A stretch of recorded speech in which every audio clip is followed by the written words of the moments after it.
Hey guys, tonight we're going to journey across the vast, rolling steppes where the only constant companion for miles and miles was the wind. Imagine yourself out there, a speck in an endless sea of grass, the sky stretching infinitely above, and the wind, always the wind, whispering secrets against your ear. It's not just a breeze. It's a living, breathing entity, a compass, a clock, a storyteller. You'd think navigating such an open, featureless landscape would be impossible. But these incredible nomadic empires, like the Mongols or the Xiongnu, they weren't just surviving. They were thriving, using the very air around them as their guide. And honestly, without a phone or GPS, you probably wouldn't survive 5 minutes trying to find your way. So before you get comfortable, take a moment to like the video and subscribe, but only if you genuinely enjoy what I do here. Also, let me know in the comments where you're listening from and what time it is for you. Now, dim the lights, maybe turn on a fan for that soft background hum, and let's ease into tonight's journey together. You find yourself standing on an endless green ocean. The wind, a tireless sculptor, is constantly shaping the tall grasses around you into undulating waves. For the nomadic empires of the Eurasian steppe, this wind wasn't merely a weather phenomenon. It was an integral part of their existence, an invisible, omnipresent force that guided their movements, informed their decisions, and even, as we'll gently discover, helped them tell their tales. Think about it. No towering mountains for landmarks, no dense forests to follow. Just the vast, open expanse. So, how did they know where they were going? How did they maintain their incredible, centuries-long migrations? The answer, in large part, lies in their profound understanding of the wind. These ancient peoples possessed an almost supernatural ability to read the subtle nuances of the air currents. It wasn't about checking a weather app. It was about feeling the shift in temperature on your cheek, observing the way the dust devils danced, or listening to the particular rustle of the steppe grass. They knew that a wind from the north often brought colder, drier air, signaling potential changes in grazing conditions. A steady, warm breeze from a particular direction might indicate the presence of water sources or fertile pastures further on. This wasn't just a casual observation. It was a deep, inherited knowledge passed down through generations, etched into their very being. They learned to interpret the wind's moods as if it were a living map unfolding before them. Historians still argue whether some of these wind-reading techniques were taught explicitly or developed instinctively through constant exposure, but the outcome was undeniable, unparalleled navigational prowess. You might, for example, notice the way a strong, persistent easterly wind could push your yurt slightly off course over a long journey, and you'd adjust, almost without thinking, correcting your path as subtly as a fish swimming against a gentle current. This wasn't merely about avoiding getting lost. It was about optimizing their migrations, finding the best routes to fresh pastures for their herds, or anticipating the arrival of other nomadic groups. It's a fascinating thought, isn't it? That an entire civilization could thrive by feeling the invisible breath of the world around them. It truly makes you wonder how much we've lost by relying on glowing screens for direction. And just imagine, if you forgot your compass today, you'd probably be hopelessly lost, wouldn't you? They would just sniff the air, feel the subtle pressure changes, and know exactly where they were headed, probably with a bemused look at your electronic device. As the wind swept across the vast steppes, it didn't just guide their journeys. It carried their very culture, shaping their thoughts and traditions. Imagine a group of elders gathered around a crackling fire, the flames dancing in the wind's invisible currents, and as they speak, their voices mingle with the endless sighing of the air. This wasn't just a picturesque scene. It was how stories were told, how history was preserved. The wind wasn't merely a backdrop. It was a participant, an amplifier of their oral traditions. You see, without permanent settlements or libraries brimming with scrolls, The nomadic empires relied heavily on spoken word, on memory, and on repetition to keep their narratives alive. And what better way to ensure a story traveled far and wide than to let the wind carry it? Think of the epics, the heroic tales of Genghis Khan or Attila the Hun. These weren't written down in their time. They were recited, performed, and passed from generation to generation. And often, these narratives would incorporate the very elements of their environment, weaving the sounds and sensations of the wind into the fabric of the story itself. A warrior's triumphant return might be heralded by a sudden, strong gust, or a moment of quiet reflection might be accompanied by a gentle, mournful breeze. This subtle interplay blurred the lines between the physical world and the narrative one, making their stories feel deeply rooted in the land they traversed. It's almost as if the wind itself became a character, a silent, ever-present witness to their triumphs and tribulations. You can almost feel the chill on your face as the storyteller describes a desperate winter journey, the wind biting at their exposed skin, just as it might have done to the actual historical figures. It's a strange thought, isn't it? That the very air could be a medium for cultural transmission, far more reliable, perhaps, than any fragile parchment. One quirky tidbit about this wind-borne storytelling is the concept of wind songs. These weren't necessarily formal musical compositions, but improvised verses, often sung or chanted, that adapted to the speed and direction of the wind. A strong, steady gale might inspire verses of bravery and conquest, while a soft, meandering breeze could evoke tales of lost love or melancholic longing. These were ephemeral, never written down, existing only in the moment and in the memory of those who heard them. It's like the wind was dictating the rhythm and tone of their poetry, a natural, atmospheric muse. Historians still argue whether these wind songs served a practical purpose beyond mere entertainment, perhaps aiding in memory recall during long journeys, but their existence speaks volumes about the deep connection these people had with their environment. It makes you wonder what kind of stories our modern, sheltered lives might be missing out on by ignoring the whispers of the air around us. We're so often indoors, shielded from the elements, we forget the subtle ways nature used to communicate with our ancestors. Maybe we should all step outside for a bit and see what stories the wind has to tell us, though I doubt it will be about your internet bill. Beyond the gentle rhythm of storytelling, the wind also served a far more practical, yet equally ethereal, purpose as a swift, invisible messenger. Imagine you are a chieftain in a nomadic encampment, miles from your allies or even your scouting parties. How do you send a warning about an approaching rival or news of a newly discovered grazing ground? There were no telegraphs, no carrier pigeons. Instead, the wind, in its unpredictable yet constant flow, became the highway for information. You might think, how on earth could wind carry a message? And that's a perfectly reasonable question. But for the steppe dwellers, it wasn't about shouting into the wind and hoping someone heard. It was about observation and prediction. They understood that the wind often followed predictable patterns over vast distances, especially in open terrain. A change in wind direction could signify a shift in weather systems, but it could also indicate movement far away. For example, a sudden, unusual shift in the prevailing westerly winds to a strong southerly gust might hint at a large group of animals or, more importantly, an enemy cavalry stirring up dust miles away. The dust, caught in the wind, would travel ahead of the source, a subtle cloud on the horizon, invisible to the untrained eye, but a clear signal to those who knew how to read the wind script. It was like having an early warning system, powered by nature itself. This dust telegraph allowed them precious hours, sometimes even days, to prepare for what was coming. It's quite sophisticated, isn't it? Relying on environmental cues that are entirely invisible to most of us today. You'd probably just blame your allergies on that dusty breeze. Another fascinating, if somewhat debated, aspect of wind as a messenger involves sound.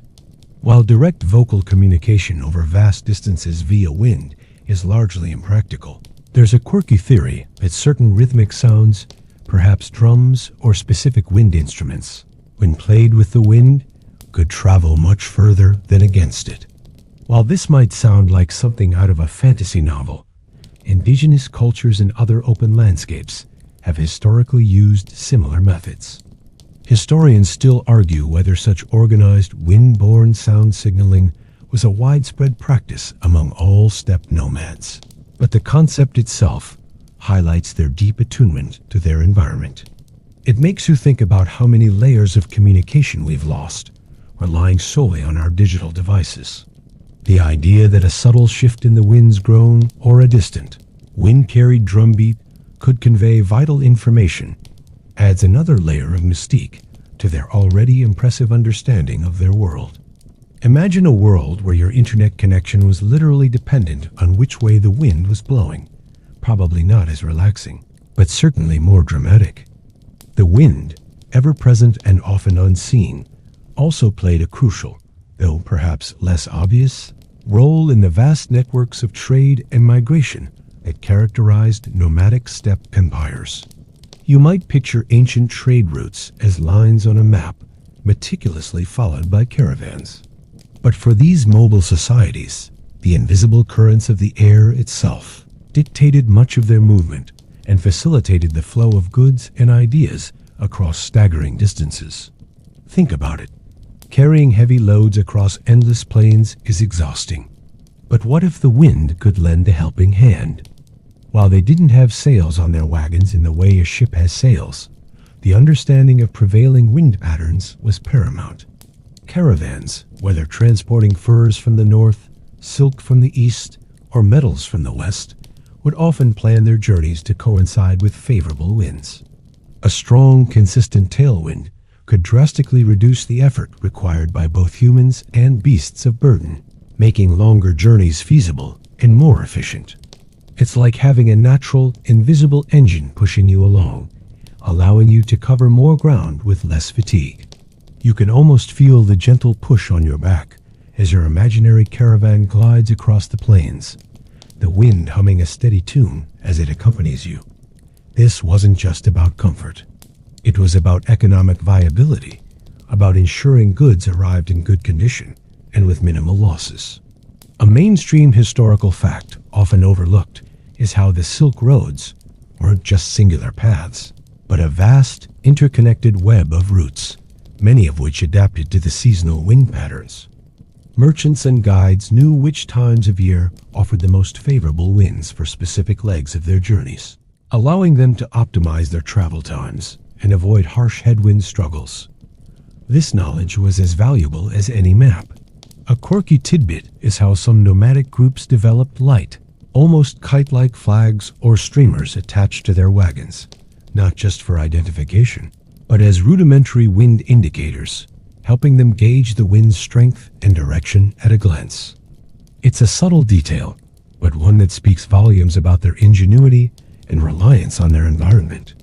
Historians still argue whether the concept of wind corridors for trade was consciously developed as a strategic tool, or if it emerged organically from generations of practical experience.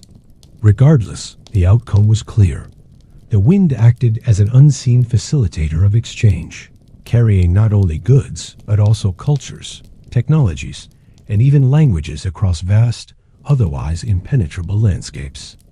Remember how we talked about the wind carrying stories? Well, it carried much more than that. It carried the very essence of connection, linking disparate communities in a silent, aerodynamic dance. It's a subtle yet profound example of how natural forces shape human civilization, even when those forces are invisible. And you, in your cozy bed, are experiencing a tiny fraction of that ancient wind power, perhaps just from your fan. The wind, this ceaseless sculptor of the steppe, didn't just facilitate travel and communication. It fundamentally shaped the very landscape upon which these nomadic empires lived, and in turn, shaped their unique way of life. Imagine the endless undulations of the grasslands, not as static features, but as a living canvas constantly being repainted by the invisible brushstrokes of the wind. You might think of geography as something fixed, but for these people, it was always in flux, subtly redefined by the constant atmospheric currents. Consider the formation of sand dunes in drier regions or the gentle shaping of lowest deposits into fertile plains in others. These aren't geological processes that happen overnight, of course, but over centuries. The persistent action of the wind can redistribute vast amounts of earth, creating new features and altering existing ones. For the nomads, this meant a constantly evolving environment. Grazing lands might shift, water sources could become exposed or buried by wind-blown dust, and even the paths they traversed would subtly change over time, requiring constant adaptation and an acute awareness of these subtle shifts. It's almost as if the land itself was breathing, and the nomads had to breathe with it. You'd probably find it utterly disorienting, wouldn't you? One day, a gentle rise. The next, a slight hollow where the wind has scooped out a depression. A quirky tidbit that illustrates this profound connection is the construction of their dwellings, the yurts or gers. These iconic portable homes weren't just designed for easy assembly and transport.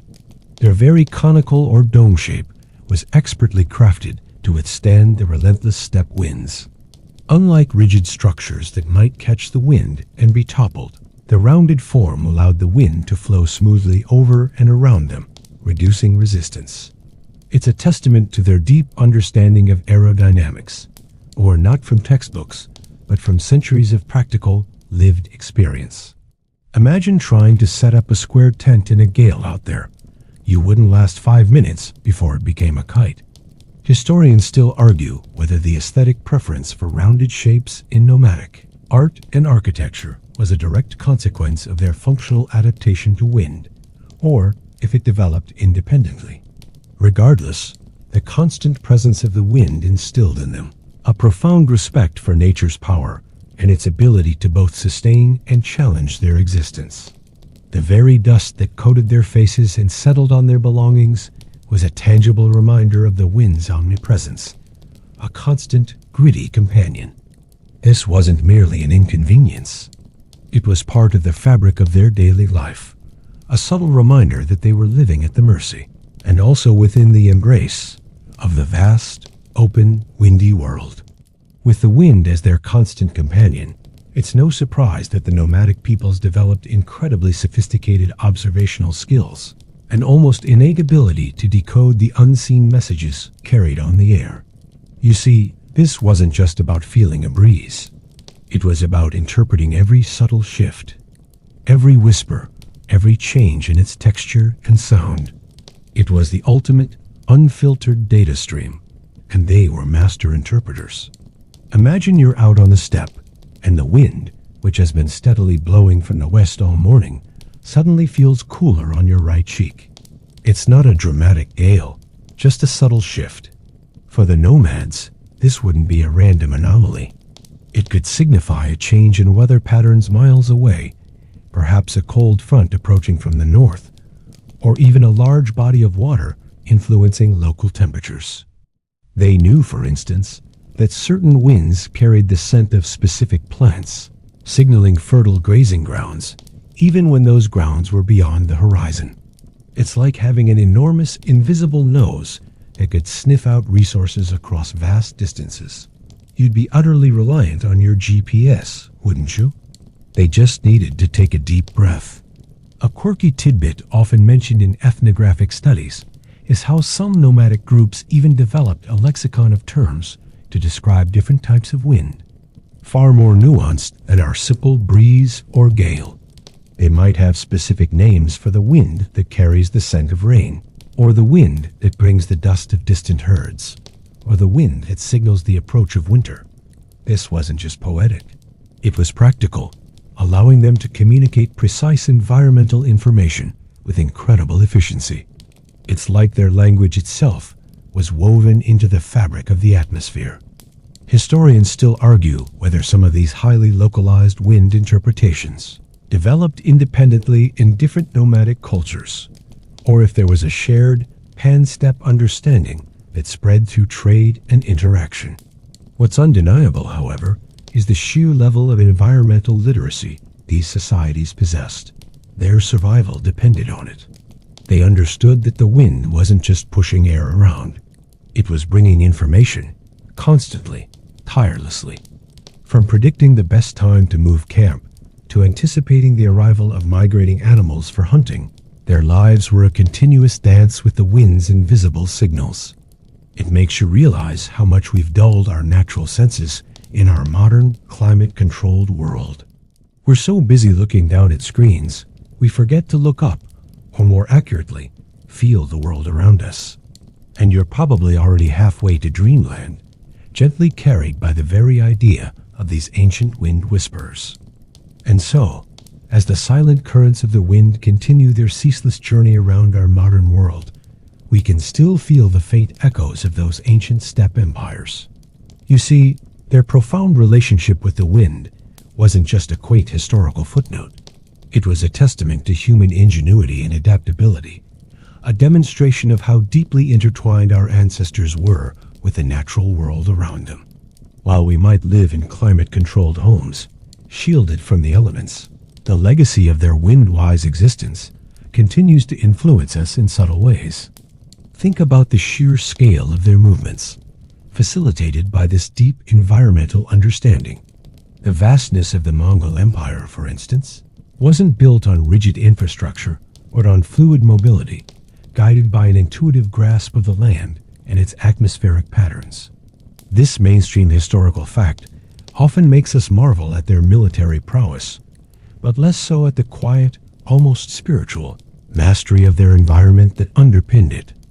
It makes you wonder how much our modern reliance on technology has dulled our own inherent senses. Could you, if left in the middle of nowhere, use the wind to find your way home? Probably not without considerable panic. A quirky tidbit that connects their world to ours subtly is the way certain architectural designs even today, particularly in areas prone to high winds, still incorporate principles of wind deflection and flow that mirror the yurt's elegant simplicity. While perhaps not directly influenced by nomadic structures, it speaks to a universal understanding of how to work with the wind rather than against it. It's like a quiet, enduring whisper from the past, reminding us of timeless engineering principles. Historians still argue whether the nomadic peoples consciously developed a philosophy of wind, or if their profound connection was simply a pragmatic necessity for survival. Regardless, their story serves as a gentle reminder that some of the most powerful forces shaping human history are often the most invisible. The wind, that omnipresent, intangible force, shaped their very movements, their stories, their economy, and ultimately, their legacy. As you drift deeper into relaxation, imagine that you too are being gently carried by a silent current, just as the nomads were, across vast plains of time and history. The whisper of the fan, or perhaps a gentle breeze from an open window, is a tiny, comforting echo of those ancient winds that told tales and guided empires. The sounds around you are softening, aren't they? The edges of your awareness are blurring, and the gentle hum of the world seems to be fading into a distant, peaceful drone. Just as the nomadic peoples allowed the vastness of the steppe and the endless sweep of the wind to guide them, letting go of their immediate surroundings and trusting in the subtle cues of nature, you too can let go now. Feel yourself sinking deeper, heavier, as the stories of wind-borne messages and dust-filled skies recede. The echoes of ancient journeys and whispered tales are dissolving into the quiet dark. There's nothing more to do, nowhere more to go, just this peaceful stillness. Let the soft, slow rhythm of your breath carry you further away, just like a distant, gentle breeze. You are safe, you are warm, and the vast, beautiful history of the world is now tucking you in.